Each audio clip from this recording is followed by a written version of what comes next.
At first, I didn't think it was real. I woke up to this blinding light, and I was transported to another place. Pluto TV! Then I heard a voice. Come with me if you want to live. There were thousands of movies and shows, and they were all free. The truth is ours. It's just so beautiful. On Pluto TV, free streaming of Terminator 2, Fringe, Arrow, The 100, and The X-Files may cause excitement, loss of sleep, and sudden belief in extraterrestrials. No credit cards or alien encounters necessary. Pluto TV. Stream now, pay never. This is an iHeart podcast. Guaranteed human. It's an Olympics you'll never forget. Prime time in Milan. The moments. Chloe Kim with the gold medal flex. The stars. Ilya Malinin. Out of this world. The spectacle from beautiful northern Italy with very special guests every night of the Olympics. Experience the world's biggest show. Prime time in Milan. Tonight, 8/7 Central on NBC and Peacock. The big game commercials are basically must-see TV. This year, Elf Cosmetics went all out with an absurdly funny telenovela called Melissa. It stars Melissa McCarthy, Nicholas Gonzalez, Itati Cantoral, and Elf Glow Reviver Lip Oil. The Elf Glow Reviver Lip Oil is an ultra-glossy tinted lip oil that nourishes, hydrates, and enhances your lips' natural color. Watch the full episode of their new Elf novela on soyunbaño.com. Ever wonder why so many people regain weight after stopping a GLP-1? Up to 40% of the weight lost can come from lean muscle. This weakens the body, slows metabolism, and makes it easier to put the pounds back on, creating a cycle of dependency. Prolon's 5-day fasting-mimicking diet offers a drug-free way to maintain results and support long-term metabolic health. In just 5 days, it activates fasting pathways to burn fat, protect muscle, and rejuvenate cells, all while letting you enjoy real food. Get 15% off plus a $40 bonus gift when you subscribe at prolonlife.com/iHeart. That's prolonlife.com/iHeart. Over the last couple years, didn't we learn that the folding chair was invented by Black people because of what happened in Alabama? The Montgomery Brawl. This Black History Month, the podcast Selective Ignorance with Mandy B unpacks Black history and culture with comedy, clarity, and conversations that shake the status quo. The Crown Act in New York was signed in July of 2019, and that is a bill that was passed to prohibit discrimination based on hairstyles associated with race. To hear this and more, listen to Selective Ignorance with Mandy B from the Black Effect Podcast Network on the iHeartRadio app, Apple Podcasts, or wherever you get your podcasts. 1969. Malcolm and Martin are gone. America is in crisis. And at Morehouse College, the students make their move. These students, including a young Samuel L. Jackson, locked up the members of the Board of Trustees, including Martin Luther King Sr. It's the true story of protest and rebellion in Black American history that you'll never forget. I'm Hans Charles. I'm Menelik Lumumba. Listen to The A Building on the iHeartRadio app, Apple Podcasts, or wherever you get your podcasts.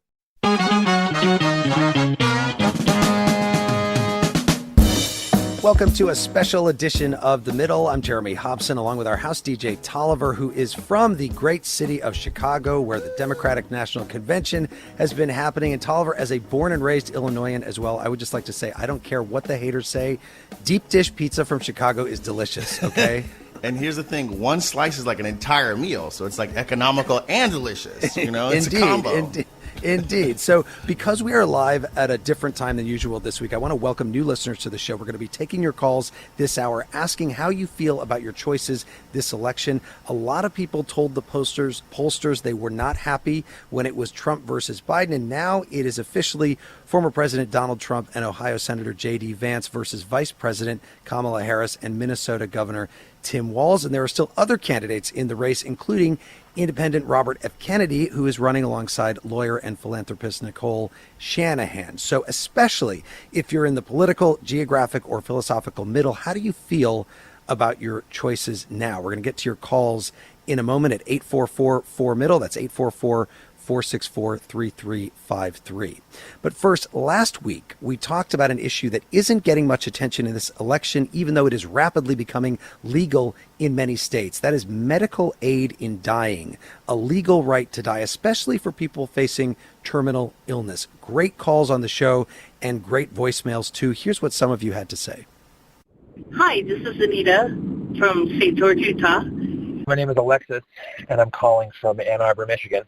Hello, my name is Brianna, and I am calling from St. Paul, Minnesota. Hi, this is Chuck calling from Chicago.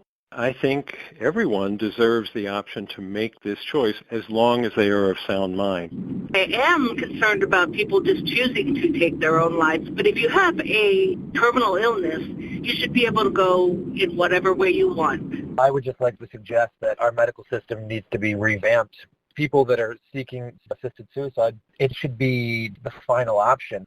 I am a 34-year-old woman who has provided hospice care for both my dad and for my grandmother. And after watching what they both went through in the end-of-life process, it was really horrific. And they deserved to be able to make choices for themselves that allowed them to be the most comfortable possible. Well, thanks to everyone who called in, and you can hear that entire episode on our podcast in partnership with iHeart Podcasts on the iHeart app or wherever you listen to podcasts.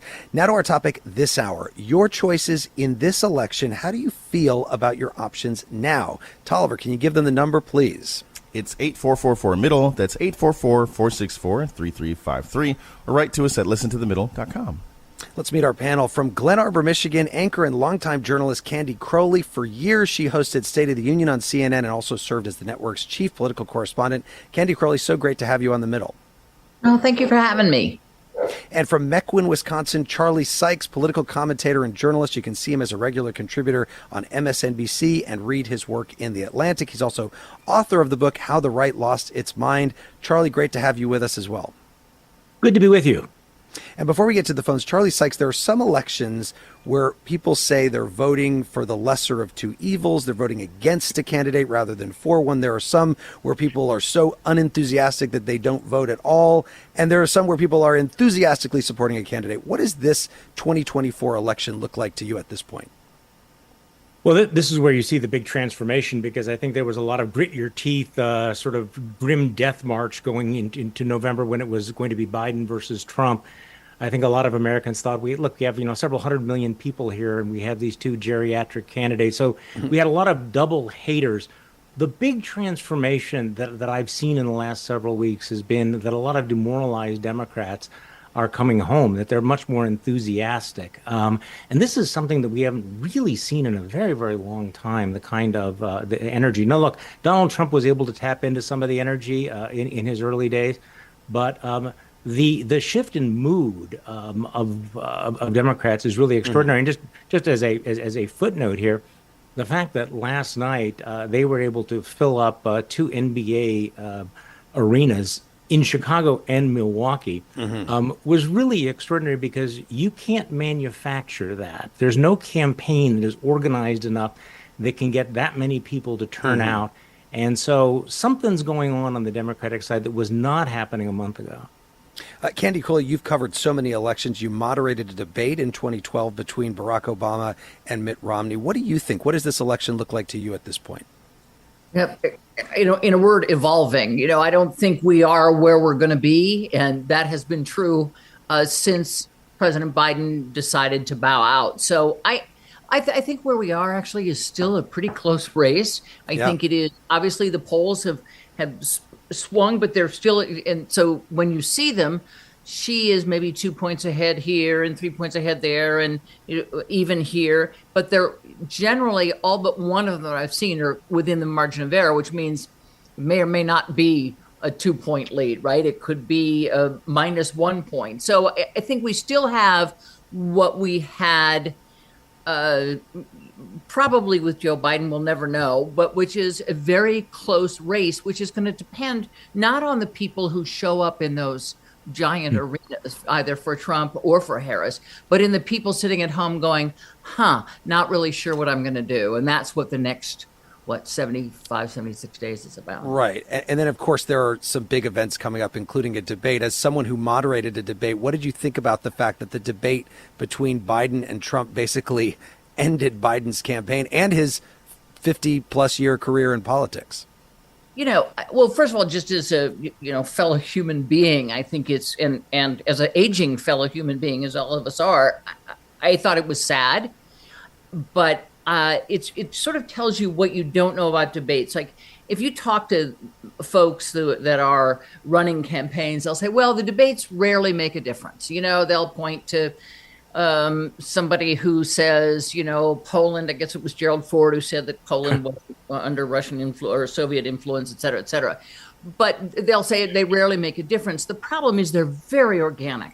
You never really know what's going to happen. So the possibility of changing things is always there. And clearly that was a debate that changed things, not so much for the questions or any clashes between them, but just the performance of a single man.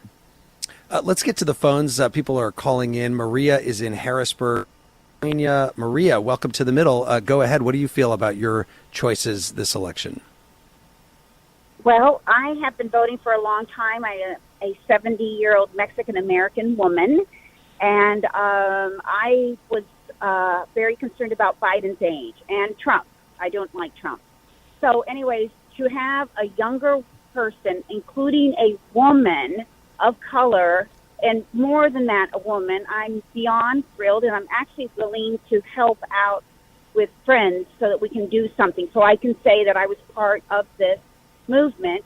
And the other thing is my son is a journalist in Charlottesville, Virginia, a political journalist, and a 95-year-old woman called him and told him she prays that she lives long enough to vote for Kamala and be the first woman president.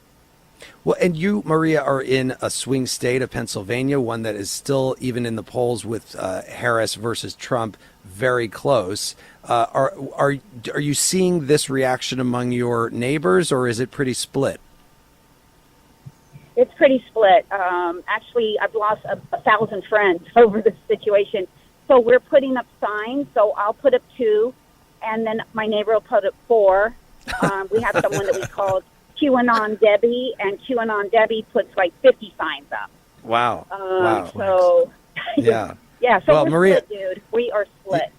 You're split. Maria, thank you so much for that call. Charlie Sykes, I imagine we're going to be hearing from a lot of people who bring up this, like, sort of no enthusiasm about Biden, and now they feel not just like voting for Harris, but that she wants to work for Harris. Well, see, this is what it's always hard to suss out is, what's the sugar high and what's real. I mean, Candy is absolutely right when she says that the election is not going to be decided by people who show up at arenas. On the other hand, it is certainly a leading indicator when you have this kind of engagement. Look at this small donor reaction, the organic social media reaction, the people who are calling up and who are volunteering. In 2016, Donald Trump won the state of Wisconsin by about 20,000 votes. If Hillary Clinton had gotten the same number of votes in Milwaukee County that Barack Obama had gotten, she would have won the state comfortably by about 20,000 votes. So when it comes to this kind of enthusiasm, it does affect turnout. It does affect engagement.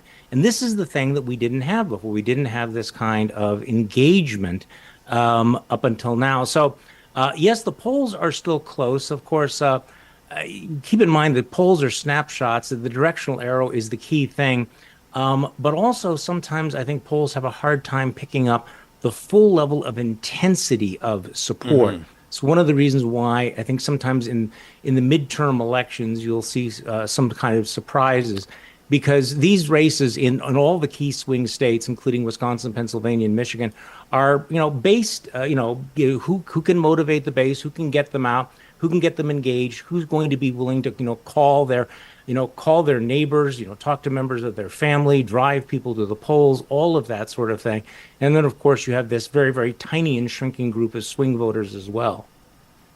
We've been watching the conventions take place. There's been a pretty big difference, it seems like, in the sort of the tone of each of these conventions. The Democrats, with Lil Jon and others, it sort of feels like a rock concert that's going on. But Tolliver, Chicago, where the Democratic convention is, has hosted dozens of political conventions since 1860, dozens of them. And one that always comes up is the very turbulent one back in 1968. Yeah, that convention took place after the assassinations of Robert F. Kennedy and Martin Luther King Jr. and in the midst of the Vietnam War. Things got heated even inside the convention that year. Here's longtime CBS anchor Dan Rather getting roughed up on the convention floor. And what is your name, sir? Take your hands off of me. Dan Rather. Unless you intend to arrest me, don't push me, please. I know you will, but don't push me. Take your hands off of me unless you intend to arrest me. Wait a minute. Wait a minute. Well, Walter, as you can see... I don't know what's going on, but these are security people apparently around Dan. And obviously getting roughed up. We tried to talk to the man, and we got bodily pushed out of the way. This is the kind of thing that's been going on outside the hall. This is the first time we've had it happen inside the hall. I'm sorry to be out of breath, but somebody belted me in the stomach. As Dane Rather would say, it was getting hotter in there than a Laredo parking lot. What? That's what he used to have, all these Ratherisms. There was another one I looked up to for this very moment in the show, but it just didn't make any sense. And so I just chose that one. So next week. Hotter. Yeah, exactly. Next time. He said it was tighter than a too small bathing suit and a too hot car ride on the way home from the beach or something like that. Oh, wait, I heard a good one, too. He looks like a lost ball in high wheat. There you go. There you go. We will be right back with more of The Middle. It's an Olympics you'll never forget. Prime time in Milan. The moments. Chloe Kim with the gold medal flex. The stars. Ilya Malinin. Out of this world. The spectacle from beautiful northern Italy with very special guests every night of the Olympics. Experience the world's biggest show. Prime time in Milan. Tonight, 8/7 Central on NBC and Peacock. Welcome to the A Building. I'm Hans Charles. I'm Menelik Lumumba. It's 1969. Malcolm X and Martin Luther King Jr. had both been assassinated, and Black America was at a breaking point. Rioting and protests broke out on an unprecedented scale. In Atlanta, Georgia, at Martin's alma mater, Morehouse College, the students had their own protest. It featured two prominent figures in Black history, Martin Luther King Sr. and a young student, Samuel L. Jackson. To be in what we really thought was a revolution. I mean, people were dying. 1968, the murder of Dr. King, which traumatized everyone. The FBI had a role in the murder of a Black Panther leader in Chicago. This story is about protest. It echoes in today's world far more than it should, and it will blow your mind. Listen to the A Building on the iHeartRadio app, Apple Podcasts, or wherever you get your podcasts. This is Ryder Strong, and I have a new podcast called The Red Weather. It was many and many a year ago in a kingdom by the sea. In 1995, my neighbor, Anna Trainer, disappeared from a commune. It was hard to wrap your head around. It was nature and trees and praying and drugs.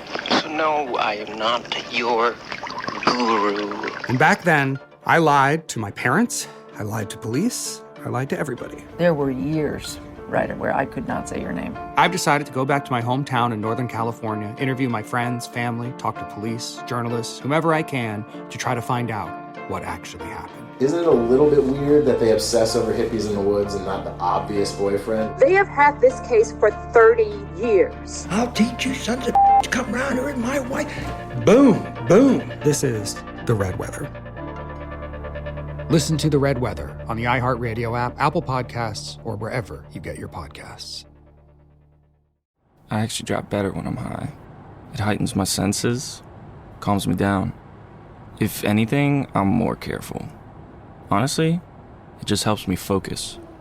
That's probably what the driver who killed a 4-year-old told himself. And now he's in prison. You see, no matter what you tell yourself, if you feel different, you drive different. So if you're high, just don't drive. Brought to you by NHTSA and the Ad Council. Segregation in the day, integration at night. When segregation was the law, one mysterious Black club owner had his own rules. We didn't worry about what went on outside. It was like stepping in another world. Inside Charlie's place, Black and white people danced together. But not everyone was happy about it. You saw the KKK? Yeah, they was dressed up in their uniform. The KKK set out to raid Charlie, take him away from here. Charlie was an example of power. They had to crush him. From Atlas Obscura, Rococo Punch, and Visit Myrtle Beach comes Charlie's Place. A story that was nearly lost to time. Until now. Listen to Charlie's Place on the iHeartRadio app, Apple Podcasts, or wherever you get your podcasts. This is The Middle. I'm Jeremy Hobson. If you're just tuning in, The Middle is a national call-in show. We're focused on elevating voices from the middle, geographically, politically, and philosophically, or maybe you just want to meet in the middle. This hour, we're asking you, how do you feel about your choices in this election? Tolliver, what is the number to call in? It's 8444-MIDDLE. That's 844-464-3353. You can also write to us at listentothemiddle.com or on social media. I'm joined by longtime CNN political correspondent Candy Crowley and journalist and commentator Charlie Sykes. And before we get back to the phones, Candy Crowley, you covered that incredibly close race between Bush and Gore in 2000. Bush was declared the winner with a margin of 537 votes in the state of Florida. And there was the third-party candidacy of Ralph Nader that definitely played some role in Florida. How consequential could the third-party candidacies be this year, especially Robert F. Kennedy Jr., who is still polling between about 2% and 7%? Right. Again, Charlie's right. These are snapshots in time, but the latest we've seen is that Robert F. Kennedy is beginning to go down in that thing. It depends on what state you're talking about, right? If it's in one of the blue wall states or in a state, I think no matter how you look at it, and they've done all these sort of studies about it and see that RFK tends to take away from both of them pretty equally. I don't think it's the same as a Perot or a Nader. I think it, unless it's in one of those states where like it's 1,000 votes and they go to the third party, then you've got a problem. Charlie Sykes, what do you think? We've heard from a lot of voters on this show over the last several months who were not going to vote for Biden because of Gaza or his age, and we're looking at Kennedy instead. Is that still a big factor with Harris, do you think? Well, it might be. I mean, Robert F. Kennedy's campaign seems to be imploding. I mean, his VP, his VP running mate is already suggesting that she might drop out of the race and endorse Trump. I think that one of the things, look, I mean, third, fourth party candidates can always be spoilers. Here in Wisconsin, coming back to my home state, people are still, relitigating 2016, where Jill Stein got enough votes to deny Hillary Clinton the electoral votes here. I think one of the big differences is that I think voters are, particularly when you get very close to the election, are going to see this as what it is, which is a binary choice. I think that a lot of voters are going to be reluctant to throw away their votes. However, there's always going to be that contingent there. So I agree. It depends on what state you're talking with. But Robert F. Kennedy Jr. does seem like increasingly irrelevant, and it's hard to see how he gets much traction going forward. Let's go to India, who is in Minneapolis. India, welcome to The Middle. Go ahead. Yes, thank you for having me. I have always voted Democratic. I'm from Minnesota, so I always vote. But unless this genocide ends, I'm going to vote Jill Stein third party. It is a single issue for me, even with Walz being my governor, who I approve of, as vice president, great choice. Something's got to change, or a third party for me. And India, how do you feel about it? Got to stop killing children. Okay, so you're talking about the situation in Gaza. How do you feel, though, about Trump on that issue? Would you be more upset if Trump won than if Harris won, given that issue in particular? I guess I'm really tired of having the lesser of two evils be thrown against people like myself. I'm going to vote with my conscience. And you know what? If Trump gets in, then I'm going to blame the Democratic Party for that, not myself. India, thank you for that call. And I'm not the only one who feels this way. Yeah, that is true. And we're seeing the protests outside of the Democratic convention. Candy Crowley, what do you think about that issue, the Gaza issue, and how that may still affect people's feeling about their choices in this race, even though Biden is off the ticket now? Well, he's off the ticket, but his running mate of the last 4 years is his vice president. Clearly is on it. Look, I think some of those protesting, unlike this voter who's made up her mind, some of those protesting, I think, are looking for a signal from her. Now, she's talked about, we need to have a ceasefire. She said all the right words, but it hasn't, I guess, been in the right context. But I think they're looking for something that says, if they're waiting for her to say we're not going to give any more weapons to Israel, I don't think that's going to happen. But I mean, at some level, they're waiting for a signal from her that she feels differently than Joe Biden, which of course puts her in, sort of a strange place. But she's not going to separate from Israel, I don't believe. But there may be a way she can formulate an answer that will satisfy some of those protesters, but not all. And then either you do the binary choice, and because you think, look, no matter what I do, one of these two people is going to win. Who's better on this? Or you vote for a third-party candidate to put your protest in. Charlie Sykes. Yeah, I always feel the need to push back against anybody that uses the term genocide to describe what's going on in the Middle East. I think it's slightly obscene to describe Israel's act of self-defense. Look, I have deep concern about their tactics, and I'm very concerned about the loss of life in Gaza. But this is not genocide, and not to be compared to genocide. Now, I will say that I thought that this week was going to be a tipping point on this particular issue. You were mentioning the 1968 Democratic Convention in Chicago. And by the way, I was there. I was there on the floor the day that you played that the Dan Rather. You were just a baby at the time. I was 13 years old and a page to the delegation, so I got to run around with this sort of nerdy little vest and everything. But I was among those who were very concerned that you would see a replay and that you would have 40, 50, 60,000 protesters descend on Chicago, and that the Democratic Convention would really be overwhelmed by the chaos and even the potential of violence. Instead, these pro-Palestinian protests turned out to be an overhyped fizzle. I think I saw one estimate that while they had expected 30 or 40,000 people, maybe 3,000, 3,500 showed up. This was the week in which I think the Democrats could have been tested. I think their momentum could have been derailed by the protest. But as we've seen many, many times, sometimes there are protest movements or activist movements that are louder than they are large. And I think that you're seeing that right now play out in Chicago again. There's a couple more days. But I think one of the most important things that happened this week was that this Democratic Convention in Chicago is not a replay of the 1968 Democratic Convention in Chicago. Let's go to Meredith, who's in Kansas City. Meredith, welcome to The Middle. Go ahead. Hi. Thanks for having me. I'm a retired teacher, and in the past couple of weeks, I've spent my own money on stickers, signs, T-shirts, and I've donated both to Kamala and to Lucas Kuntz. Who's running for Senate in the state of Missouri, against Josh Hawley. Right, against Josh. Yes. I'm elated to have Kamala as a choice. How did you feel about Biden? My kids are in their late 20s and 30s. I love Biden. I think he's done a great service to our country and was well qualified, but maybe it was time for him to pass over the baton. And I actually sent him a thank you note and told him so. Wow. I told him about my own experience of retiring and how he needs to go find things that he loves to do. And thank you so much for all of his years of service.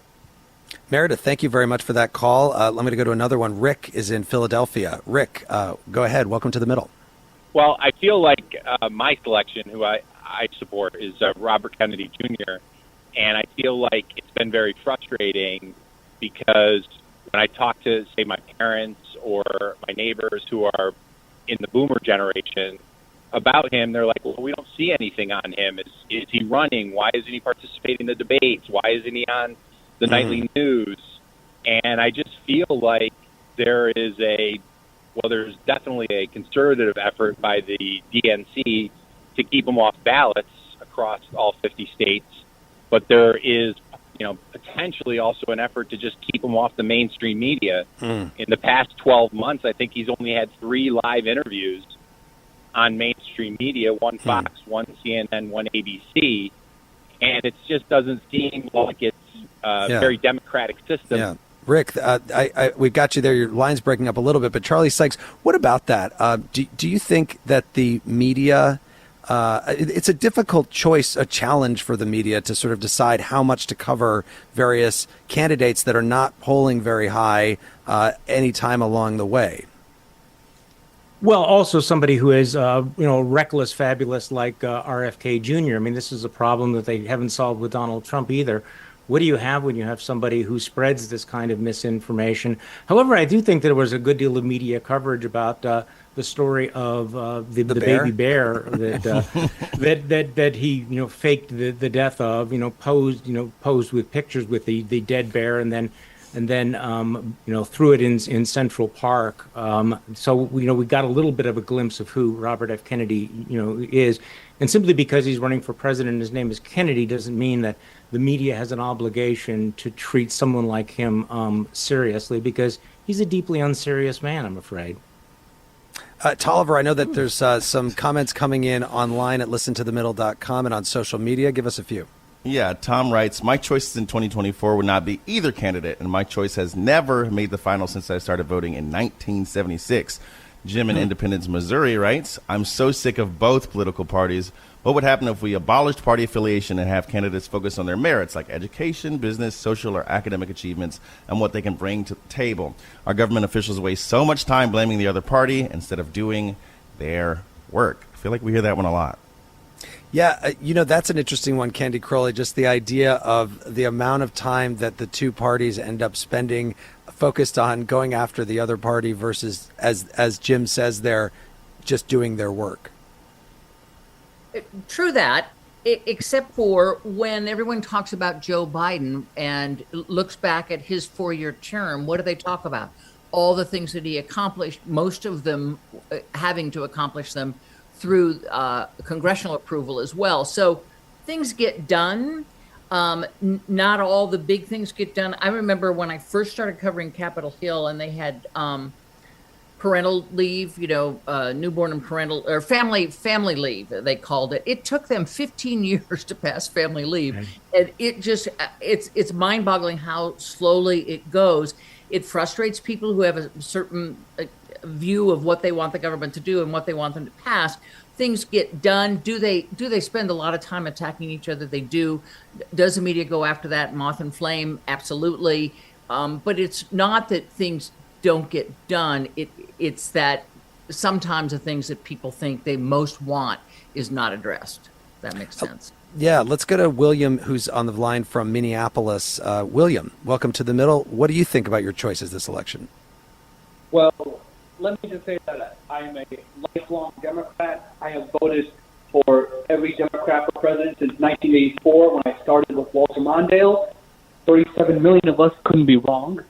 But I feel that I think Biden has been a tremendous president. I think he's done so much good for the country. There are some things I disagree with him on, but nonetheless, I think he's been good. But I also felt that it was time for him to pass the baton and for the Democratic Party to take the next step to head on to the next generation of leaders.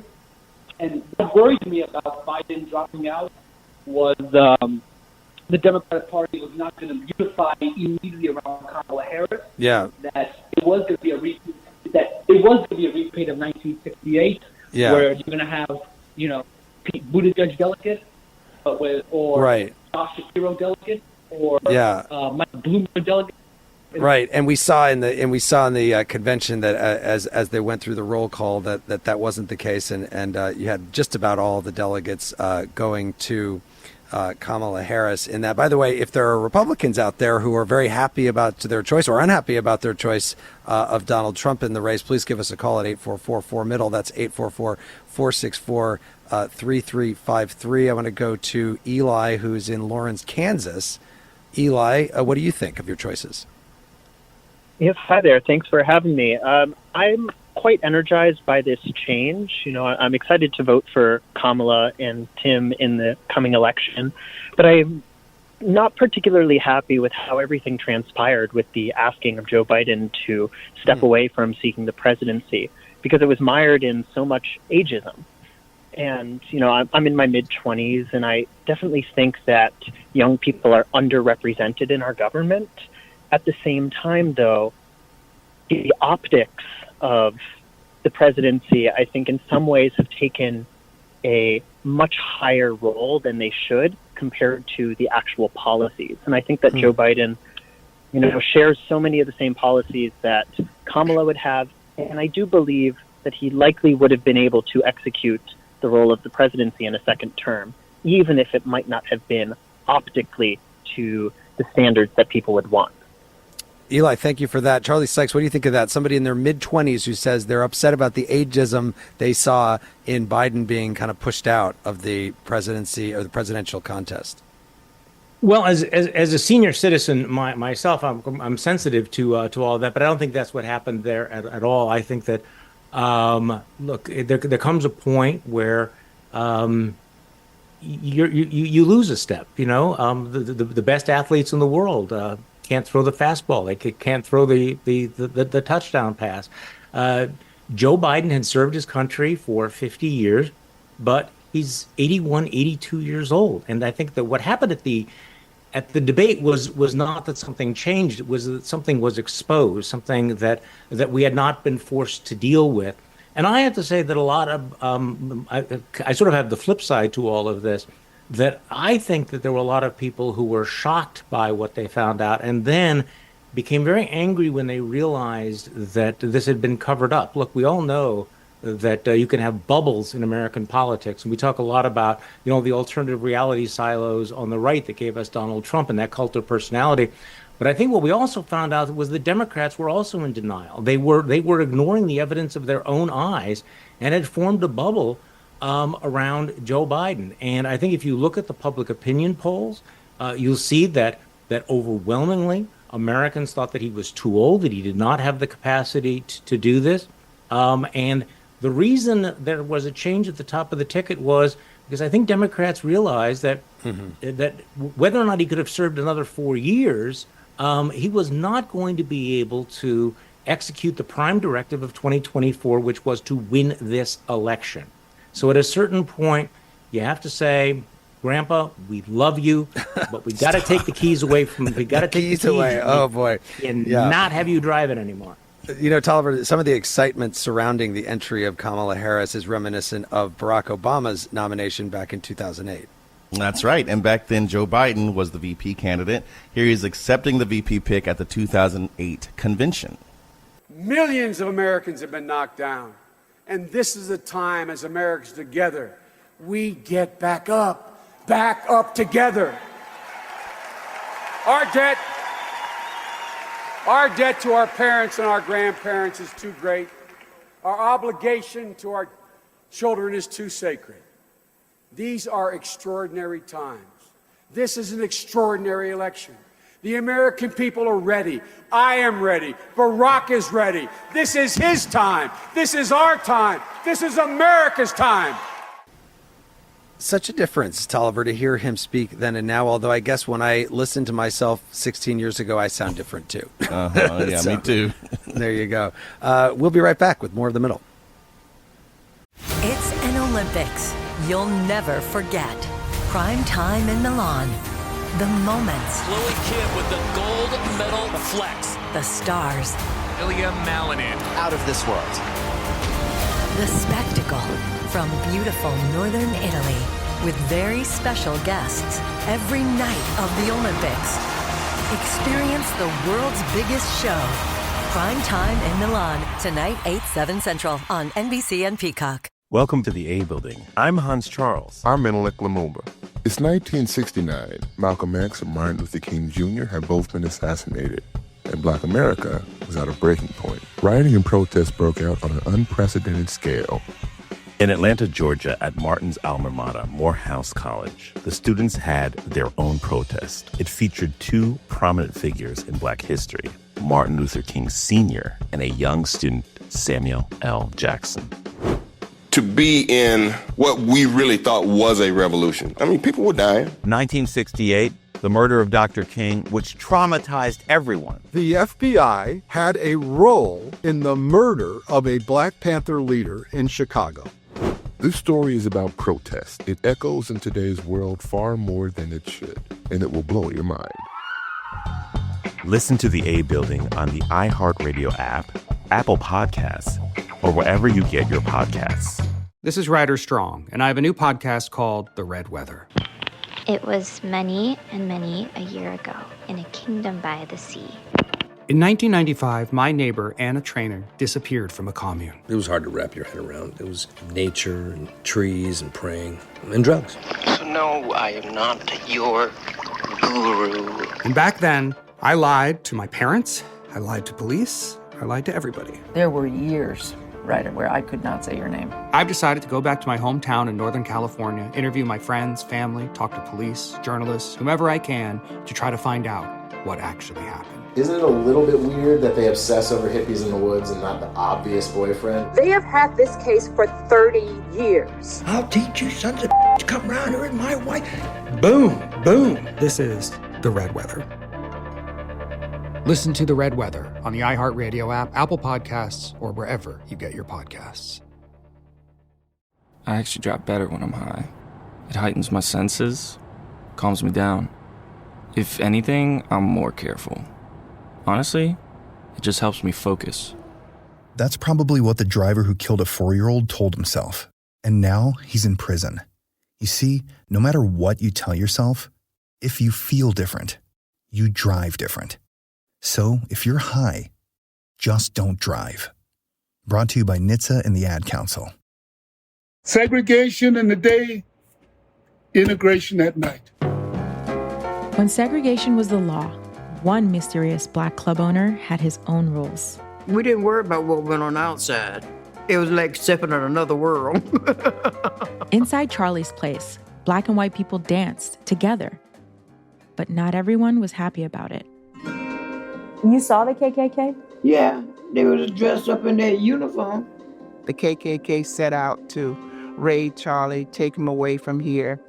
Charlie was an example of power. They had to crush him. From Atlas Obscura, Rococo Punch, and Visit Myrtle Beach comes Charlie's Place. A story that was nearly lost to time. Until now. Listen to Charlie's Place on the iHeartRadio app, Apple Podcasts, or wherever you get your podcasts.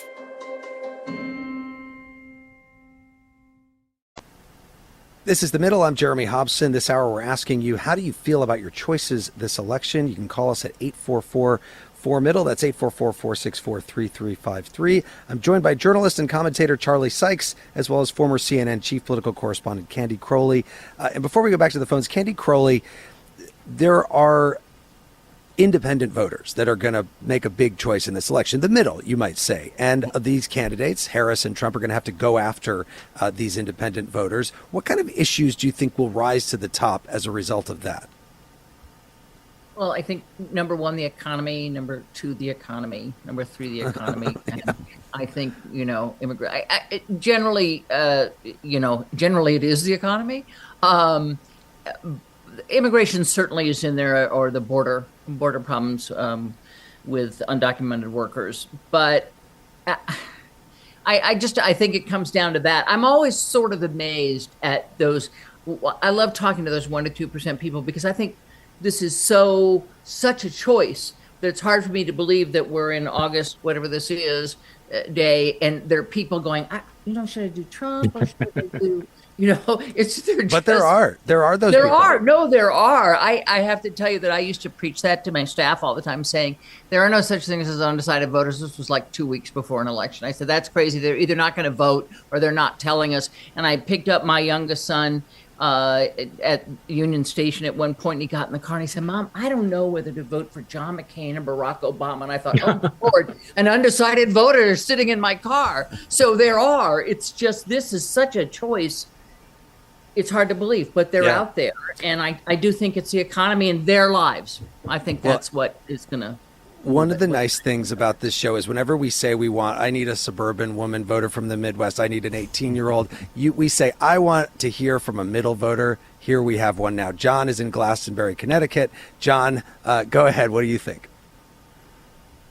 Yeah, I was saying, to the person who took my call, that I'm disappointed we don't have a choice, in the sense of Donald Trump is so far right, outrageous, that it's not like the 80s where there were more decisions that you could weigh back and forth. Right now, the fiscally conservative, socially liberal, moderate, unaffiliated voter I definitely feel I have to vote for Kamala Harris because of the insanity of Donald Trump. Okay, so a middle voter, you feel like you have to vote for Harris. I do. I mean, locally and on the state, I tend to bounce back and forth. I look at the candidates. Now there's just no choice because the Republican Party is so co-opted by Donald Trump's craziness. There's not issues. It's keeping the person with issues out of the White House. Thank you so much for that call, John. Let me go to Linda, who's in the Chicago suburbs. Linda, what do you think about your choices? Hi. Well, I voted for Trump the first time, and I'm embarrassed to say, I went with we need someone who's more of a business person, etc. I live in a neighborhood that's probably half blue, half red out here in the suburbs. And believe me, there's a lot of Trump people in Chicago area. Yep.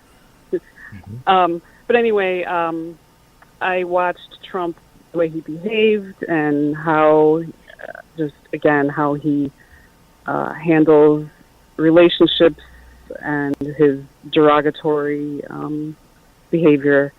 And then I think the two things kind of, the last straw thing, first was January 6th, and then the second thing was Roe v. Wade. Pushed me to the other side. Absolutely. I would not vote. I don't think I will vote Republican again. Will you vote for Harris this time, or are you just going to not vote? Oh, no, I'm voting. I'm there voting. Absolutely. Yeah.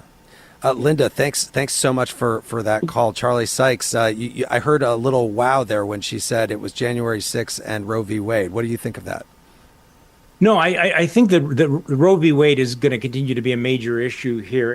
It is interesting, the number of Republican women that I've talked to who had the same kind of reaction to all of that. And again, I'm not sure that we've really measured the intensity of some of those shifts.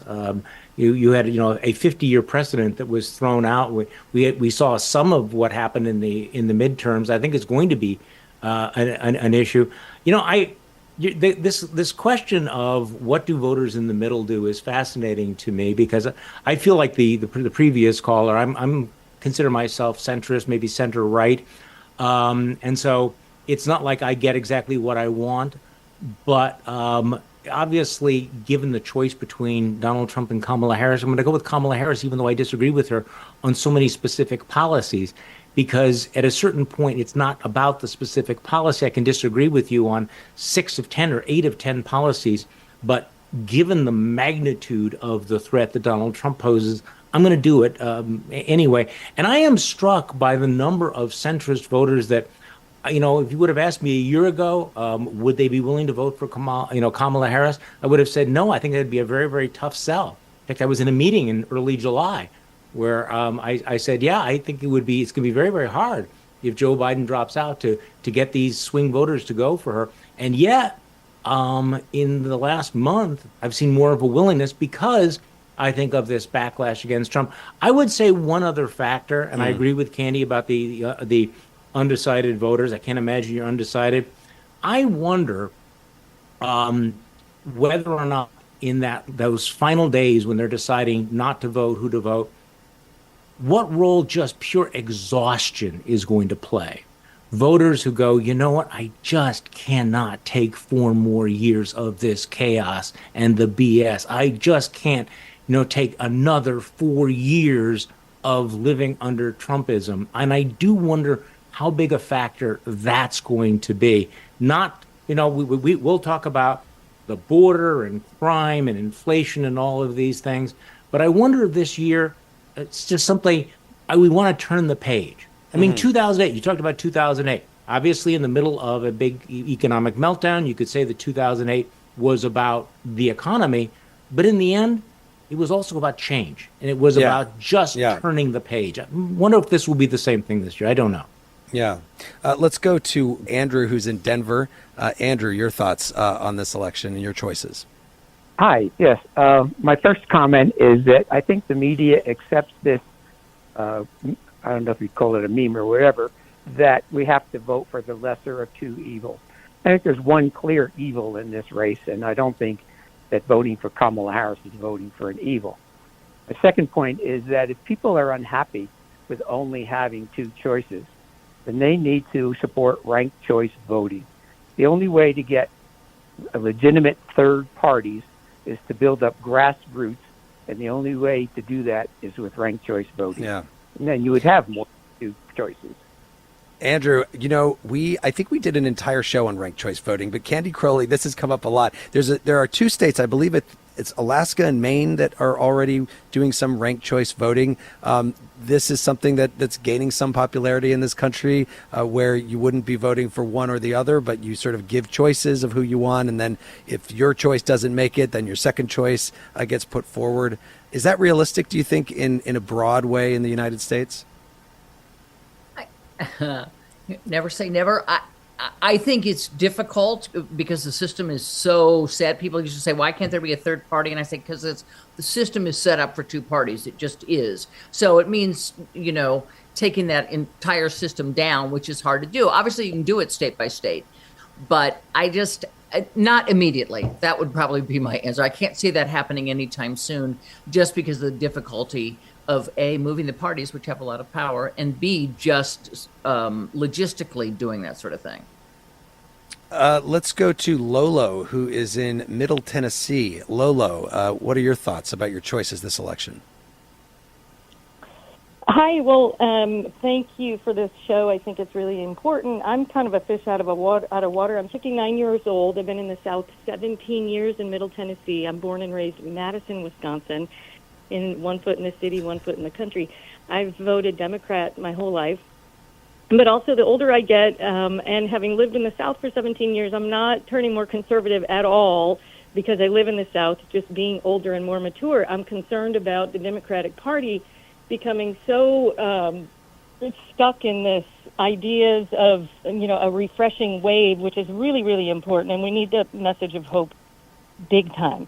But there's some really big issues and that I'm concerned about. And I don't know, I don't feel comfortable casting a vote for Harris, although, there's no way I could vote for the MAGA party. Absolutely not. But I do think we need to have some serious, frank discussions about immigration, and they're complicated issues. Even Roe v. Wade, of course, we need to have protections for women's rights, and this is a big deal.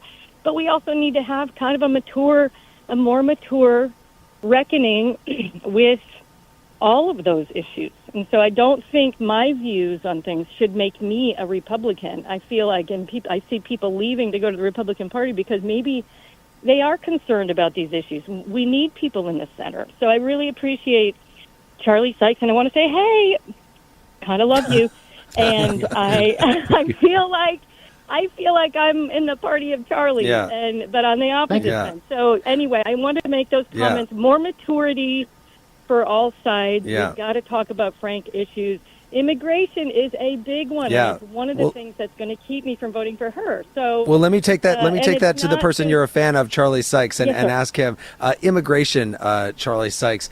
Do you think once Kamala Harris starts actually, doing some interviews, maybe doing a press conference or two, that we're going to hear her really articulate a vision for the border, for immigration? Will it be any different than Biden, who tried to pass this big bipartisan plan and then it was blocked by former President Trump?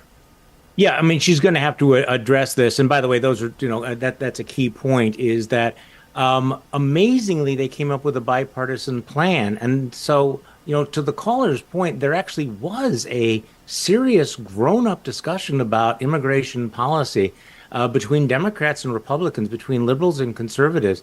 And they came up, again, think about how countercultural that is given the environment that we're in right now. And you had a very, very conservative senator from Oklahoma who, signed on to it, said this is the most conservative piece of legislation that we've ever, come this close to passing. Democrats were on board.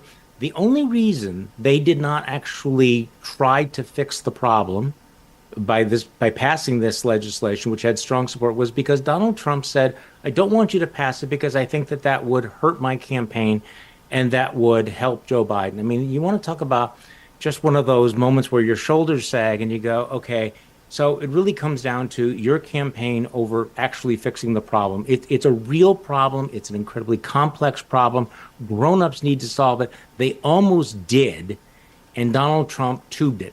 The other thing that I guess for me, because I probably agree with the caller on this, I don't think we've had enough attention on the fact that both Donald Trump and the Republican Party seem to be absolutely committed to mass deportation, trying to deport 10 to 20 million people from this country.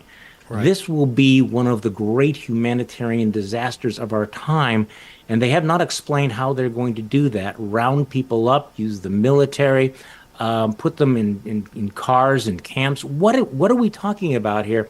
So I guess this is that moment where if there is a compromise, let's go with it. But we also need to say no to something as horrific as rounding up millions of people, which, by the way, is not going to happen. It will be a complete disaster. So I agree with the caller on that. But the reason we did not have that grown-up conversation is because of one person, is because of Donald Trump. Let's sneak one more call in here. And Sean, who's in Grand Junction, Colorado. Hi, Sean. Welcome to The Middle. Go ahead. I'm really happy that Kamala is going to be the candidate. I feel like for the United States to be the shining city on the hill, our democracy has to be completely inclusive. I feel that it has to be very inclusive, and everybody needs to have their vote. And I think that Donald Trump is simply the epitome of rich white elitism. Sean, thank you very much for that. Candy Crowley, I'll just go to you on that. And a couple of things there. One, he brought up Donald Trump's wealth. That has come up a lot this week at the Democratic Convention. I wonder how much, you said economy. I wonder how much the sort of middle class versus wealthy is going to be the theme of this, and how these candidates are going to go after people in the middle. Oh, well, certainly the middle class is where the Democrats, I mean, if you just listen to the last 2 days, this is all aimed at, the middle class. And of saying Donald Trump and his billionaire friends are about to get a tax cut. So it certainly is, they do speak to the wealth gap from the Democratic side. On the Republican side, it has not seemed to those who are supporting Donald Trump, it doesn't matter to them. I mean, it's interesting, the people that he attracts, which tend to be, you think, the sort of the more middle class, blue collar voters. And they don't seem at all bothered. And I don't think wealth is a problem in the U.S. Everybody wants to be wealthy. So they don't tend to punish people for being wealthy. Acting wealthy is something else. Charlie Sykes, what do you expect turnout will be like in this election? In 2020, I looked back, it was 66%, which was the highest rate in more than a century. In 2016, when Trump won, it was only 59%. In 2000, when Bush won, it was 54%. What do you think it'll be like this year? Well, I'm willing to go out on a limb and say that this will be the biggest turnout election ever, because I think people are engaged on both sides. It is not going to be boring. We have only about 70, 80 days to go. But I'm expecting a massive turnout. I'm not sure what I would have said before Joe Biden dropped out of the race, but you're seeing a complete transformation of the mood. Candy Crowley, what do you think? Turnout? I'd have to agree with that, just because I do think that the crowds that you're seeing in these arenas, we all know how they're going to vote. But what we're seeing is the enthusiasm. And if that kind of enthusiasm, which Trump supporters have as well, that's going to translate into a huge turnout. And wouldn't that be nice? Well, I want to thank my guests, veteran anchor and CNN chief political correspondent, former Candy Crowley, and journalist and commentator Charlie Sykes. Thanks so much to both of you. Thank you so much. Thank you. And we say farewell this week to Joanne Jennings, who has for the last year helped get the show off the ground. Joanne, thank you for everything. And next week, we're bringing you my conversation with a number of former military and government officials involved in the new documentary War Game, which looks at what would happen if there's another January 6th style event, but this time with a split in the military. As we wrap this hour, I want to acknowledge that we've lost one of the greats of public radio, a man named Jay Pierce, who was a mentor to me at a young age in Champaign-Urbana. He lost a battle with cancer this week, far too young. He was on the board of NPR for many years, was the radio general manager at Illinois Public Media for more than a decade, and most recently he was the head of WVIK in the Quad Cities, which is airing this show right now. In fact, Jay was the first person to sign on to Air the Middle when we were piloting the show 2 years ago.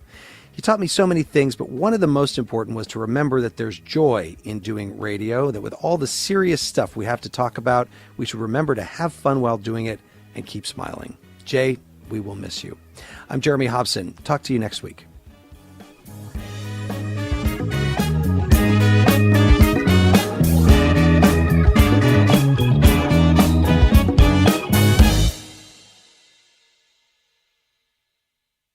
Over the last couple years, didn't we learn that the folding chair was invented by Black people because of what happened in Alabama? The Montgomery Brawl. This Black History Month, the podcast Selective Ignorance with Mandy B unpacks Black history and culture with comedy, clarity, and conversations that shake the status quo. The Crown Act in New York was signed in July of 2019, and that is a bill that was passed to prohibit discrimination based on hairstyles associated with race. To hear this and more, listen to Selective Ignorance with Mandy B from the Black Effect Podcast Network on the iHeartRadio app, Apple Podcasts, or wherever you get your podcasts. 1969. Malcolm and Martin are gone. America is in crisis. And at Morehouse College, the students make their move. These students, including a young Samuel L. Jackson, locked up the members of the Board of Trustees, including Martin Luther King Sr.